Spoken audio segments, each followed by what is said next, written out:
¿Qué tal amigos? ¿Cómo están? Acá vengo nuevamente en movimiento y es que a Nidia Díaz le realizaron una entrevista en la que hubieron muchas situaciones donde se vio en apuros. La verdad es que creo que ha sido la entrevista más difícil que ha tenido Nidia Díaz en los últimos días. Y yo se las compartiré acá, ya que le preguntaron sobre el TPS, enfatizando en que fue el frente mientras lo gobernaba Sánchez Serén, el gobierno que perdió el TPS para todos los salvadoreños que viven en Estados Unidos, amparados bajo ese plan. Así también le preguntaron acerca de los archivos del Mozote, por qué es que ellos están reclamando ahora, después de haber estado 10 años en el poder, sin haber siquiera desclasificado una hoja de papel de esos archivos.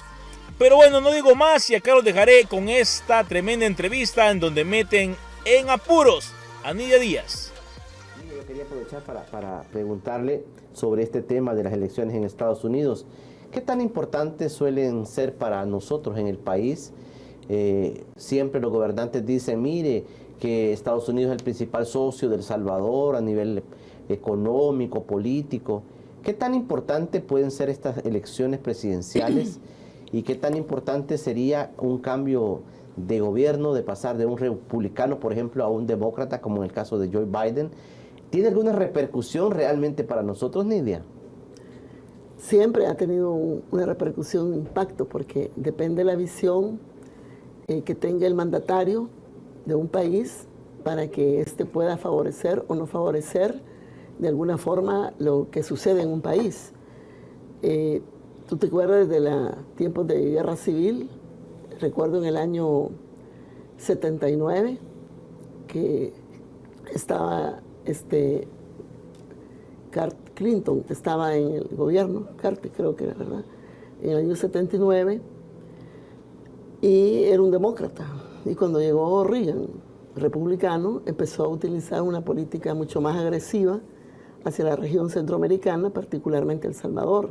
Uno de los factores que prolongaron más el conflicto precisamente era la apuesta a una salida militar desde el Pentágono, y eso se alargaba, ¿verdad?, el conflicto.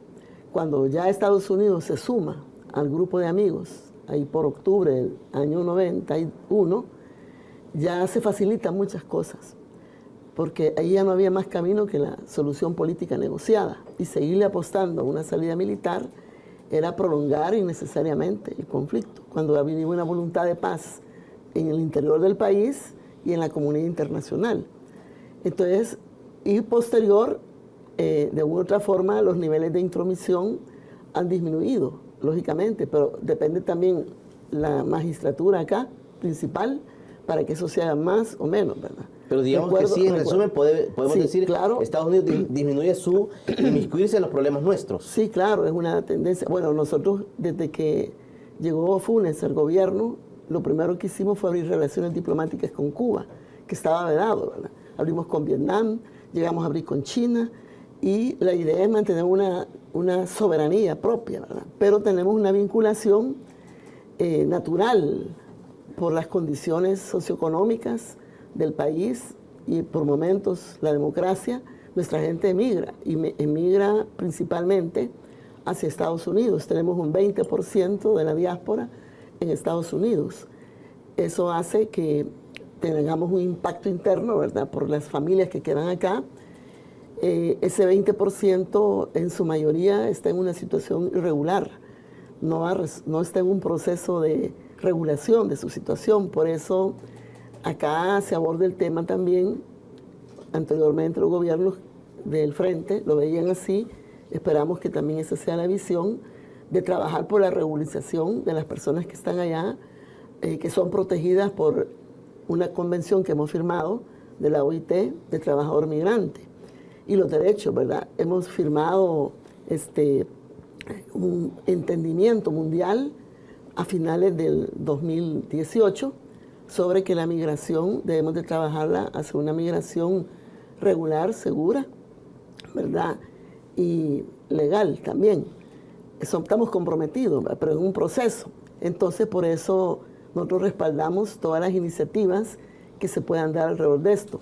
Nuestro problema es que hace años debido a las condiciones de vulnerabilidad, pues el terremoto, situaciones de catástrofes provocadas pues por inundaciones, qué sé yo, y toda esta gente quedaba en situación vulnerable, emigraba, ¿verdad?, por las condiciones que quedaban. Entonces se abrió aquel programa TPS, que es un permiso temporal. Ahí accedieron más de 250,000 personas de El Salvador, que a lo largo de los años han ido legalizando su situación. Ahora tenemos cerca de 190,000 personas que no han terminado de regular y nos habían dado un tiempo prudencial, ¿verdad? Y creemos que hasta el 2021, noviembre, a pesar de amenazas que han habido o sentencias de los órganos judiciales en Estados Unidos, ese chance todavía tenemos, ¿verdad?, para acelerar que muchas personas que han metido sus papeles para residencias, para nacionalizaciones, o unos que solo llevaron algunos papeles y no han hecho más, pero siempre en la dirección de regularizar su situación, tengan la oportunidad. Igual los jóvenes que estudiaban ahí, los DACA, ¿verdad? Con el DACA. Sí, que terminen de sus estudios, porque por otras disposiciones se querían sacar, ¿verdad? Y esperamos, pues, que toda esa valoración de lo que significa el trabajador migrante, los derechos que tienen y los aportes que dan a la sociedad norteamericana, se ha valorado, porque ¿cuánto es lo que aporta las personas que pueden ser consideradas a la hora de producir y que se sabe, pues, o que ponen sus impuestos ahí, los que ya están en situación regular? Bueno, es como 4 veces el Producto Interno Bruto, lo que producimos aquí, lo que aporta nuestra gente allá, más de 76,000 millones al año.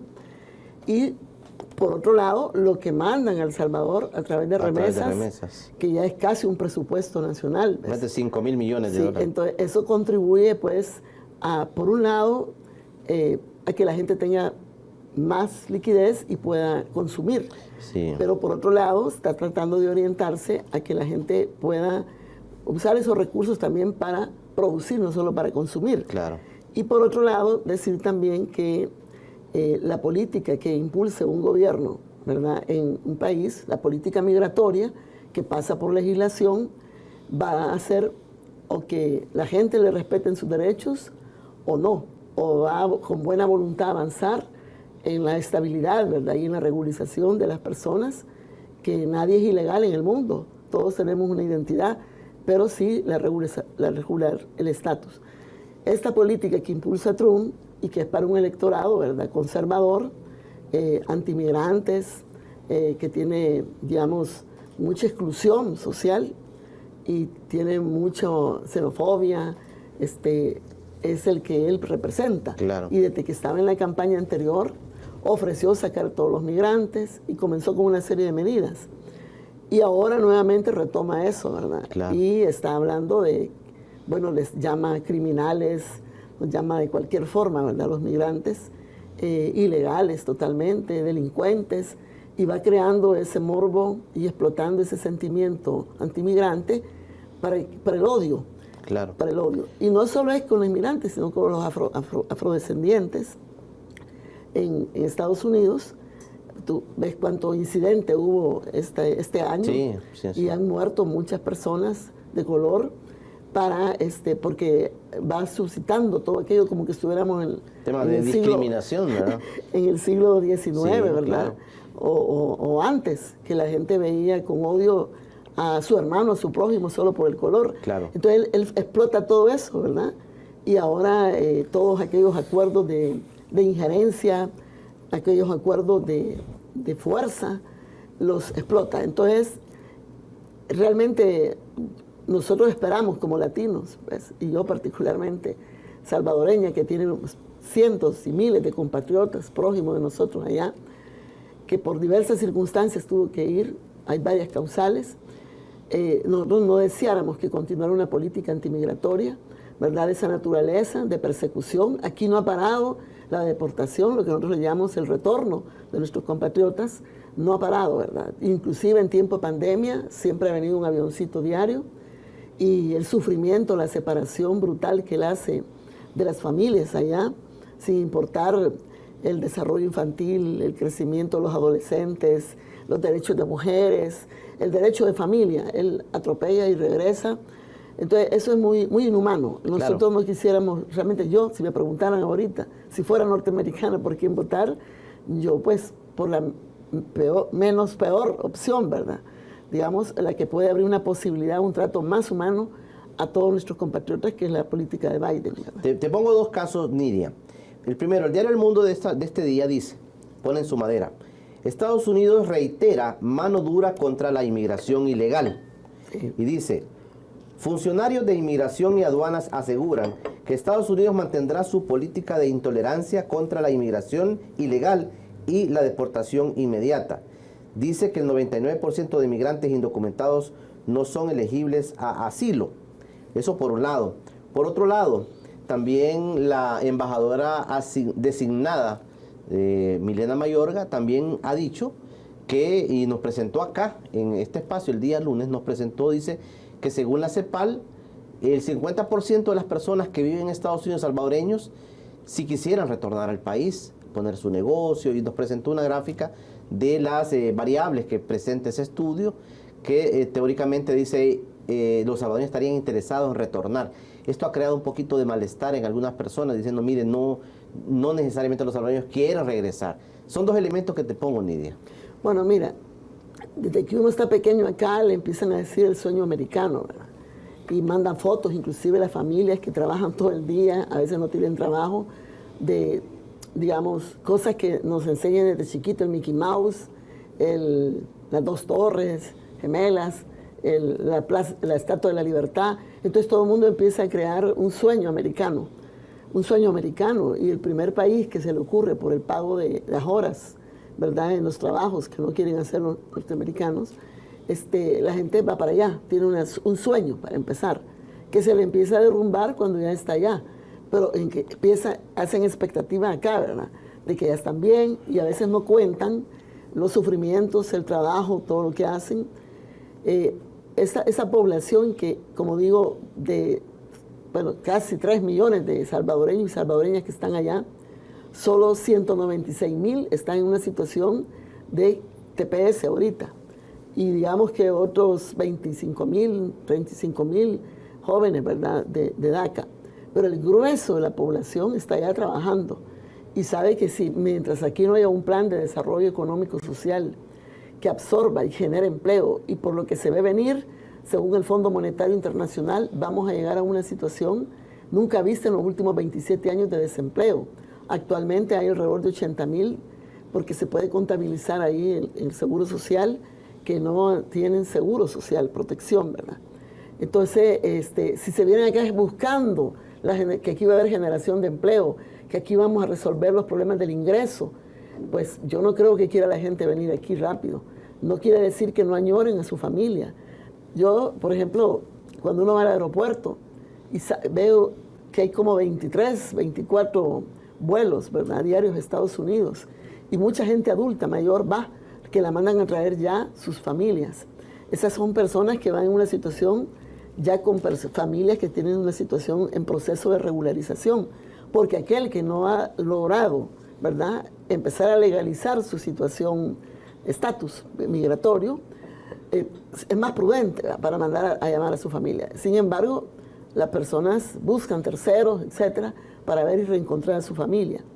Creo que esa expectativa, ¿verdad?, ahora en tiempo de pandemia, de volver aquí a El Salvador, puede estarse suscitando, pero la gente duda 2 veces, ¿verdad?, si se quiere venir, por la expectativa de la situación económica, el impacto del desempleo, el costo de la vida, ya empezó a subir la luz eléctrica, y que no se sabe lo que va a pasar del ingreso del IVA, ¿verdad?, porque se habla de que la economía va a crecer en 4.78 hasta 5, dice el presidente de la República, y lo va a hacer crecer el ingreso mayor, el IVA. Entonces la gran pregunta es, ¿va a haber consumo, aumento de consumo, compras, sí, o se va a incrementar el IVA en punto?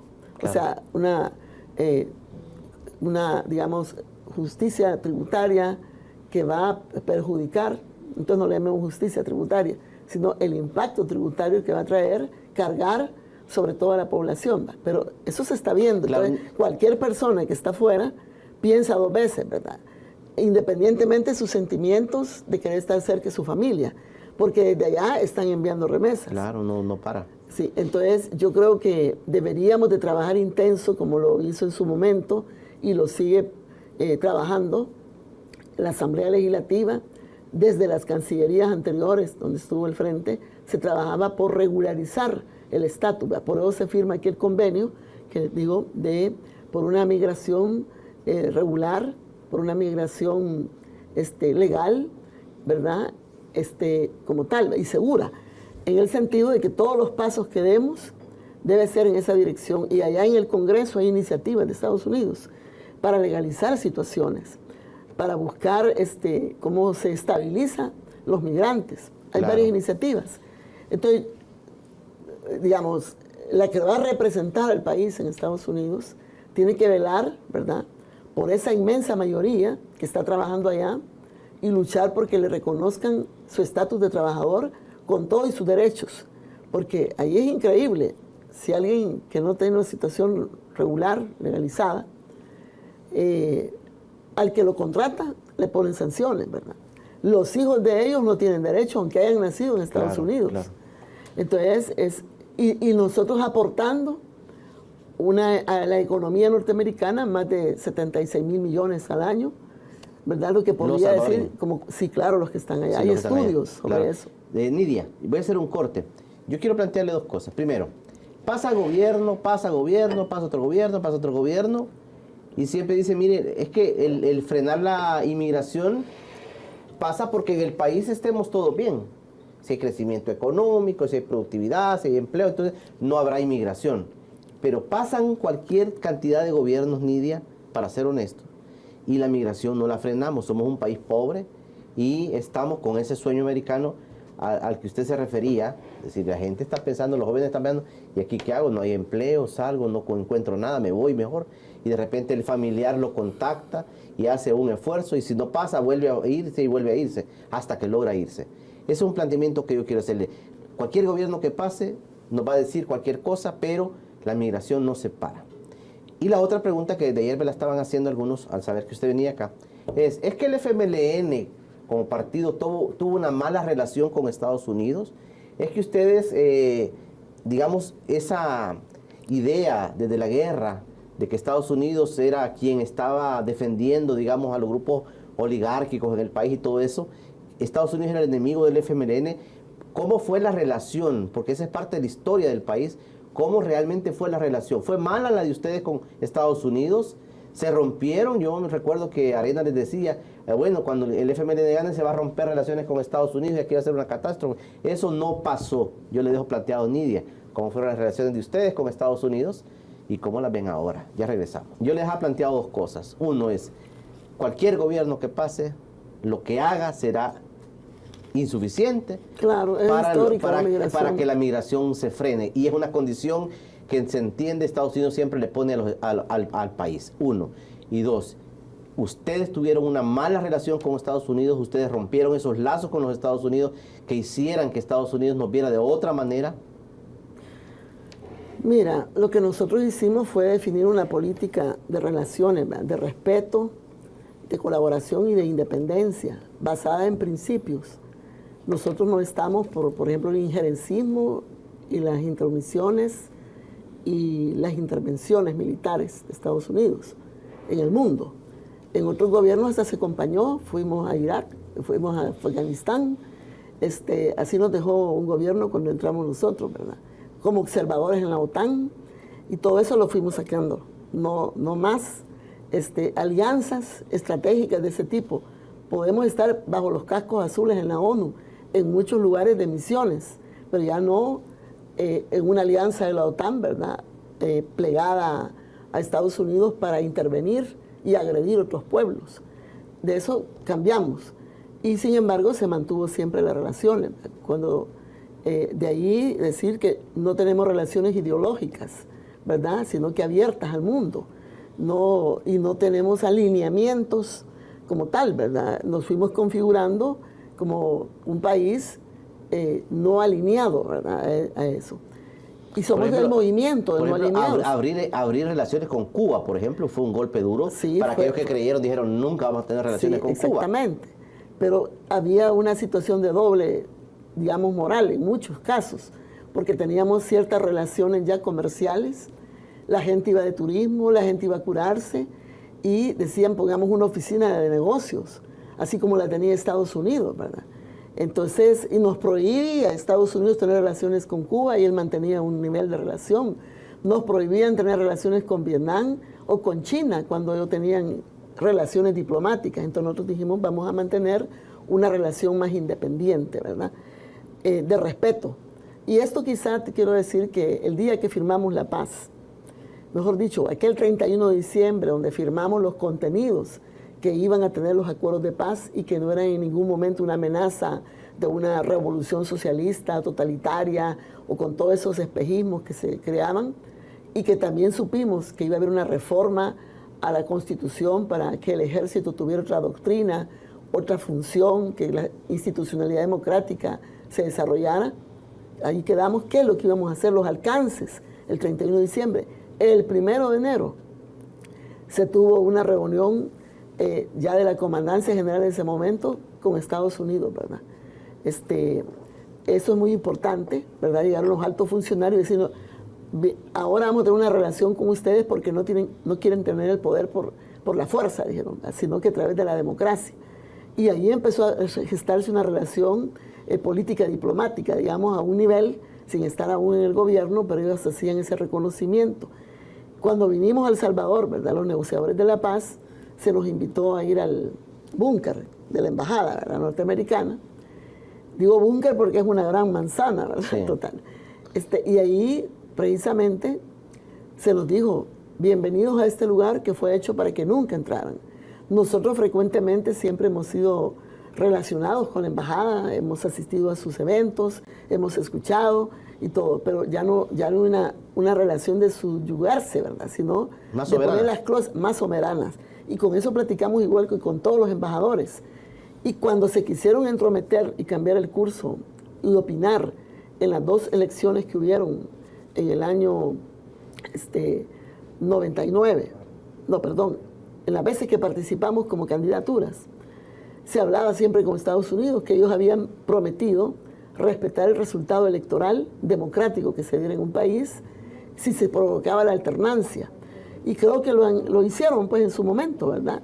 No condicionó a Estados Unidos, por ejemplo, Nidia, porque esas son las cosas que se les conocen como leyendas urbanas, que Estados Unidos los condicionó a ustedes a que no implementaran el socialismo, por ejemplo, que los condicionó y miren, si ustedes no están dispuestos a meternos comunismo o socialismo, vamos a tener una buena relación con ustedes. No fue. Eso fue el FMLN, que es un partido revolucionario democrático socialista, no plantea el socialismo, es porque tenemos un concepto. Aquí va a haber socialismo cuando la gente lo decida, porque es una forma que cada quien según su capacidad, pero tiene que haber un desarrollo de fuerzas productivas grande. Y si la gente dice no camino al socialismo, no va a haber socialismo, lógicamente, no se imponen. O sea que el FMLN no cambió muchas cosas de la estructura económica, social del país al socialismo porque no tenía la fuerza para hacerlo. No, porque no había un desarrollo económico social, ¿verdad? Y porque creemos en el sistema de todas las formas de propiedad. Lo que pasa es que en el socialismo hay una forma de propiedad que predomina más que el estatal, pero nunca ha dejado de haber, digamos, privada a distintos niveles y también mixta. Bueno, nuestra Constitución habla precisamente de esas 4 formas de propiedad: estatal, privada, ¿verdad?, mixta y las cooperativas, el desarrollo. Por eso, si se fijan en los capítulos de economía, están esas formas de propiedad, y a veces cuando hemos conversado con las gremiales empresariales de este país, hemos desarrollado nuestro punto de vista y le decimos, bueno, hay un momento en que todos los bienes públicos, ¿verdad?, son administrados por el Estado y son empresas que se crean, ¿verdad? Entonces, y a veces por eso nos oponemos, lógicamente, en ciertos conceptos de las privatizaciones, ¿verdad? En las privatizaciones de los bienes públicos no estamos de acuerdo. El agua, la educación, la salud, todo lo que tiene que ver con derecho humano propiamente, nosotros decimos, y que le corresponde al Estado, y más cuando es declarado un bien público y gestión pública, nosotros decimos hay que salvarlo. No podemos empezar a hacer comercio de aquello que es inherente a la persona, ¿verdad? Pero es porque el concepto, entonces, de que el Estado puede hacerse responsable y no vamos a hacer, digamos, acciones que vayan a quebrar precisamente esas empresas del Estado por negocios privados, ¿verdad? Entonces, y no queremos decir que no debe existir la propiedad privada, si está catalogado en la Constitución, y en los tiempos de la negociación consideramos que era buena esa parte económica porque dice la propiedad privada en función social. No quiere decir que esa propiedad o esa fábrica o esa empresa es de todos, ¿verdad? Somos socializadas, todos somos dueños. No, es que entre más se produce, el ingreso más llega al Estado, ¿verdad? A través del impuesto del contribuyente, para eso hay una tabla. Y de esa forma se puede estar invirtiendo en los aspectos que la mayoría de un país no tiene acceso a, la educación, la salud, etc.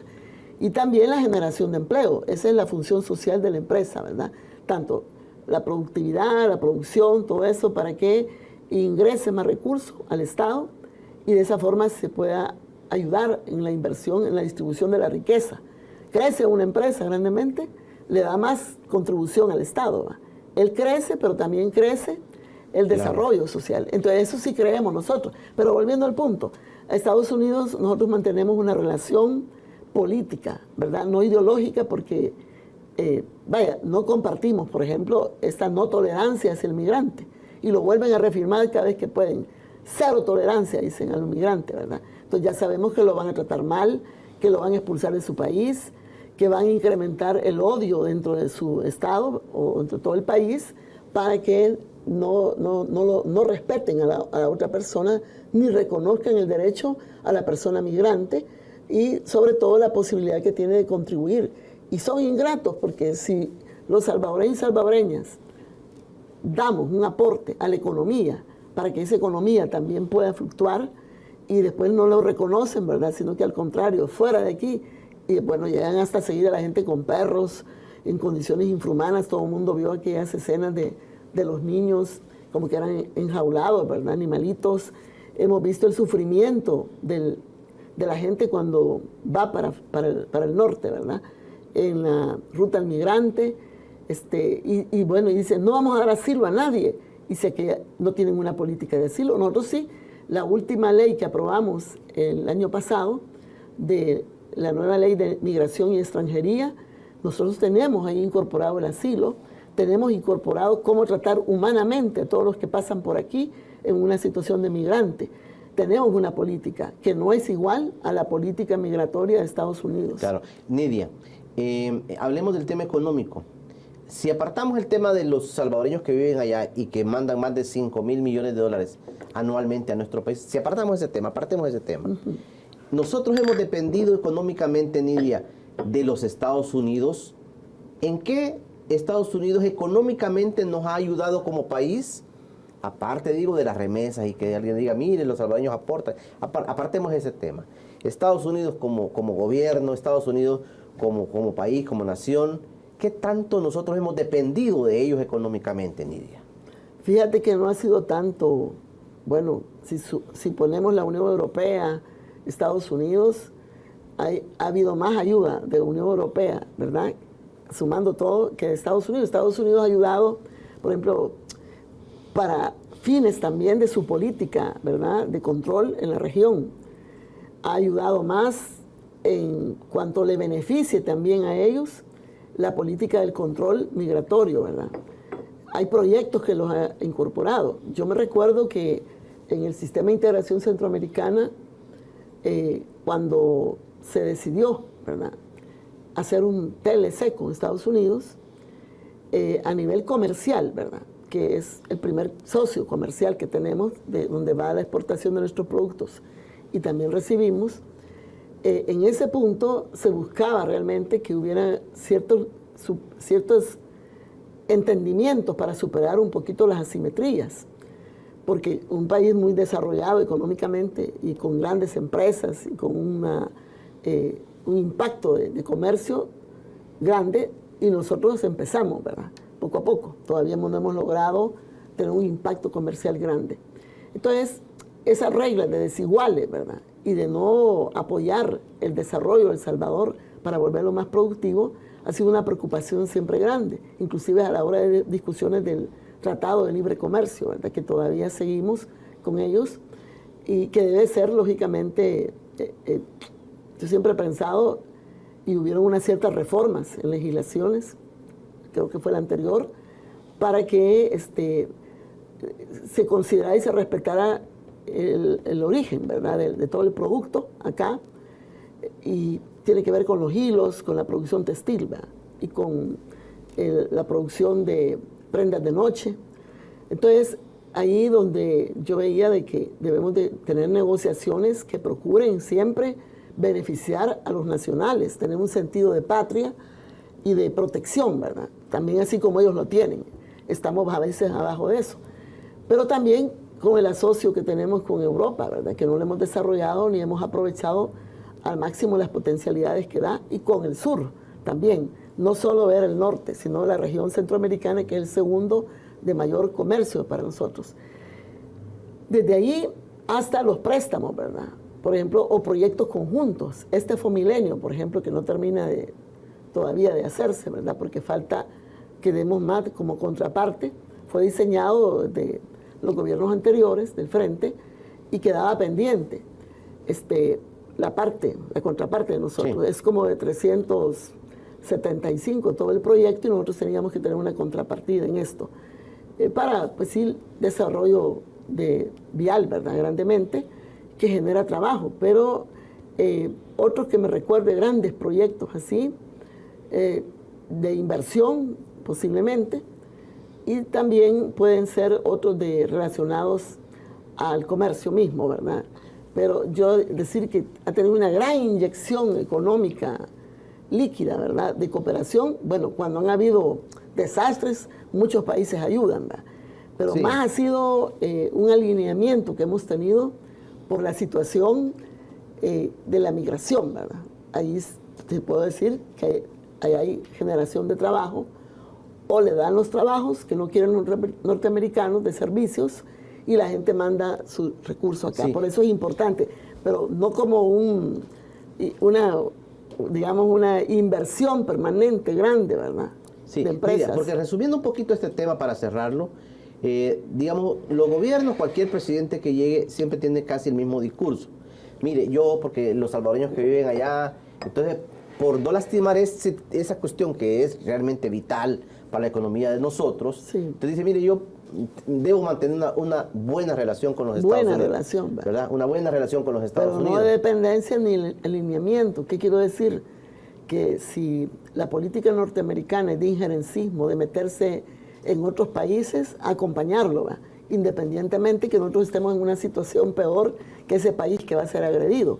Creo que debemos de mantener y propiciar el respeto a la autodeterminación de los pueblos, el respeto a la soberanía y el derecho que todo pueblo tiene de elegir su destino. Y si vamos a cooperar, para eso están los organismos multilaterales, la ONU, la OEA, distintas dependencias de la ONU, donde coincidimos, ¿verdad?, para establecer políticas de cooperación, ¿verdad? Porque para mí las relaciones a nivel comercial también deben de estar basadas en cooperarnos, en complementarnos, en ir superando asimetrías y en buscar que los países se desarrollen también por fuerza propia, que crezcan económicamente, ¿verdad? Claro. Nidia, el FMLN dejó perder el TPS, lo ha planteado para el siguiente bloque. Dicen que Sánchez Serén dejó, dijo la embajadora, no, que Sánchez Serén dejó que se perdiera el TPS. Le pregunto esto porque es importante. Diputada Nidia Díaz me acompaña. Nidia, ¿ustedes dejaron perder el TPS? ¿Sánchez Serén dejó perder el TPS? ¿Qué pasó con el TPS? ¿Se perdió? Nunca nosotros hemos trabajado en una dirección de afectar. Al contrario, hubieron procesos de relación, negociación. ¿Cuántas veces no fue la gente de Cancillería? ¿Cuántas veces a nivel del sistema de integración se reunieron con presidentes de Estados Unidos? Este es un problema que lo define la política migratoria norteamericana y no las políticas migratorias de cada país, sino que nosotros lo que aplicamos son políticas de defensa de los derechos de la gente. No es que nosotros digamos, es que porque la gestión del presidente logró el TPS para los salvadoreños. Más bien es la política de ellos allá la que determina esta situación. Exactamente. Nosotros por eso decimos, ¿cuál es nuestra política de migración acá? Veamos y estudiemos la última ley. Es de proteger, ¿verdad? Y de derechos humanos. Tiene un filo, ¿verdad? Y de contribuir a lo que a nivel del orden mundial se establece unas relaciones para que gente que migra de otros países y que viene a nuestro país no se queda mucho, pasa. Pero algunos se quedan, ¿verdad? Contaditos con los dedos y se quiere, pero ¿qué trato le vamos a dar a esas personas que se quedan? Debe ser un trato que respete también derechos.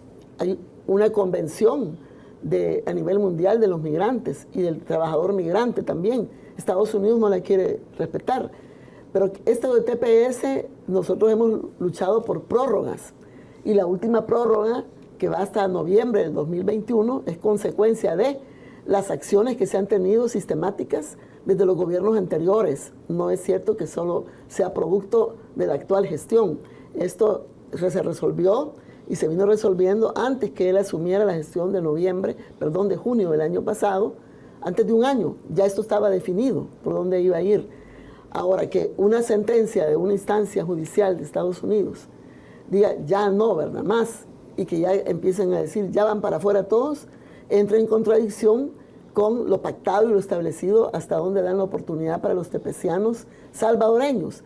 Y lo que tienen que hacer todo el aparato de relaciones exteriores que está en Estados Unidos con todos sus consulados y la embajada, deben trabajar en función de ayudar a que esos que están definidos, que son 196,000, los que están en procesos de legalizar su situación migratoria en TPS, que tienen permisos temporales y que muchas veces uno ve que no llegan todos, ¿verdad?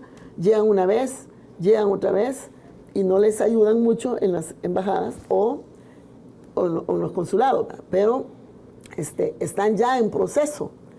Es distinto a aquel que no se acogió en los tiempos que debían hacerse, de aquellos resultados que tuvimos, de los impactos de desastres, etcétera, que hubo.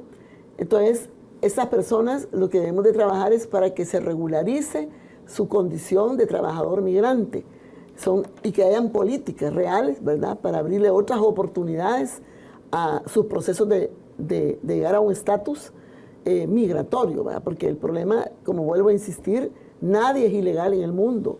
Yo, si me voy de aquí, llevo un papel que me identifica, porque mi país me ha dado, es una conquista que yo tenga un papel que soy fulana de tal, que me identifica. Lo que pasa es que al llegar a Estados Unidos, ¿verdad?, la gente busca un mecanismo legal que puede ser un mecanismo regulatorio, que es el asilo, ¿verdad?, para regularizar. Y ahora se lo niegan cuando es un derecho mundial. Y precisamente Estados Unidos no firma ninguna convención, ninguna regla mundial de convivencia de derechos, ¿verdad? No se han aprobado los derechos de la niñez, del niño, ¿verdad?, de la OIT. Usted ve, digamos, otras convenciones como es la del Estatuto de Roma, ¿verdad?, que tiene que ver con los crímenes de lesa humanidad en el mundo. Él no lo ha firmado y él puede hacer y deshacer cuando interviene países y no acata la ley internacional, pero sí es capaz de juzgar a otros países sobre derechos humanos cuando no ha firmado la Convención Mundial de los Derechos Humanos. Entonces, como que yo tenga una gran viga en el ojo, ¿verdad?, y tenga una gran catarata que no me deja ver, pero sí condeno y le quito a los otros, ¿verdad? De los otros. Nidia, quiero cerrar este tema porque también tengo otro tema que no quiero dejar pasar. Cerremos este tema de Estados Unidos. ¿Va a cambiar si gana Joe Biden, el demócrata? ¿Cambiaría la relación con el mundo y con nosotros? ¿Cambiaría la relación o cree que eso es una cuestión así como poco, que se va a percibir muy poco? Bueno, es que hay políticas establecidas ya, ¿verdad? Tienen digamos, hay leyes que rigen Estados Unidos a nivel de la política mundial, migratoria, de cooperación, etcétera. Pero lo que puede variar son las políticas ejecutivas del tratamiento hacia los migrantes, un poco. No mucho, pero sí puede cambiar. Puede haber más apertura a solucionar y un poquito más de tolerancia, ¿verdad? No como ahora, seremos intolerantes, ¿verdad? Seremos aquí, ¿verdad? Y cómo se ve el migrante. Creo que en los discursos que se han dado por parte de Biden, no encontramos nosotros un discurso que sea agresivo contra los migrantes, ¿verdad? Puede tener algún punto de vista de reserva, de cómo lo va a abordar, pero encontramos más propuestas, ¿verdad?, de trato, con más tolerancia, con más posibilidades de solución, que esa actitud, digamos, antimigrante. Y creo que el electorado norteamericano lo está valorando así. Okay. El sector mayoritario, ¿va? Porque no es cierto, ¿verdad?, que siempre gane este tipo de pensamiento. ¿Qué quiero decir?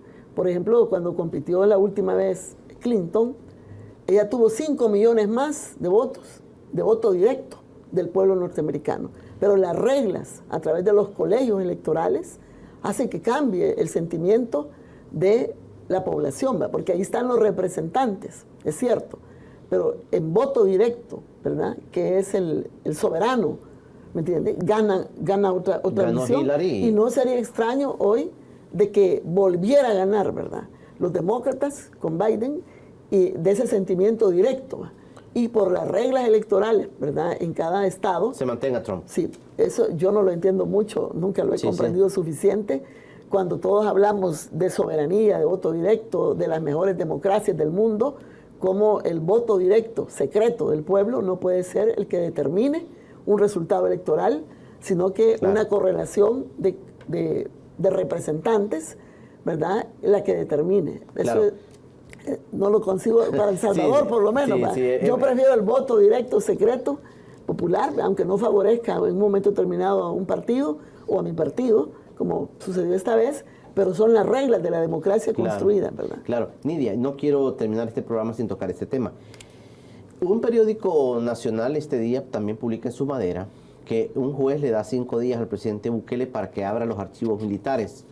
Este es un tema que se ha venido manejando en los últimos meses, pero hoy, aprovechando su presencia aquí con nosotros, quiero preguntarle algo que me han estado preguntando y que algunos analistas aquí también lo han hecho. ¿Por qué el FMLN no abrió los archivos militares? Sí, era el conocimiento de la verdad, y ustedes lucharon mucho por esto de las injusticias y lucharon mucho por las masacres de los militares. Si ustedes lucharon en contra de todas estas cosas que no se conocían, ¿por qué el FMLN no tuvo la capacidad o no tuvo la fuerza como para abrir los archivos militares en su momento que gobernaron este país, Nidia? Mira, yo recuerdo que en el 20 aniversario de los acuerdos de paz se hizo un acto solemne en el Mozote por parte del Ejecutivo, gobernaba Funes. Ahí se hizo un acto de desagravio, ¿verdad? Y ahí mismo él dijo que iba a formar una comisión que investigara el rol de la Fuerza Armada en el conflicto histórico, ¿verdad? ¿Cómo fue? Y yo me recuerdo que Ochoa Pérez, que estaba de candidato también, no recuerdo si era diputado o estaba a las puertas de competir, porque fue enero, ¿verdad?, que se celebran los acuerdos de paz, y se opuso, hasta salió casi en una especie de expresión pública, ¿verdad?, que cómo iba a ser que se fueran a revisar el rol de la Fuerza Armada en la historia, y llamó a desacatar esa orden. Me recuerdo perfectamente, y no se cuajó en el tiempo. Hubieron intentos, ¿verdad? Yo misma, cuando iba a este museo que ellos formaron, los militares, en el Zapote, un momento histórico, empezaron a quitar desde ese tiempo el nombre de Domingo Monterrosa, porque había una sección solo de Domingo Monterrosa, pero ya no le pusieron ese nombre, pero sí tenían todas las fotos dentro de esos espacios. Ese fue con Funes, ¿verdad?, y donde se dan todas las sentencias de la Corte Interamericana de Derechos Humanos, de Justicia, perdón. Ya con Salvador Sánchez Serén, al final de su mandato, ya había creado una comisión para abrir los archivos, para investigar los archivos, que la presidía la delegada de los derechos humanos que ellos tenían, la comisionada María Silvia Guillén. Yo hace poco le pregunté, cuando está todo esto, ¿qué pasó con esa comisión, verdad?, que no logró concretarla, que había creado por decreto ejecutivo el presidente. Y me dice que no habían terminado de integrar las personas que lo iban a hacer cuando terminó el mandato. ¿Pero por qué si tuvieron 5 años o tuvieron 10 años?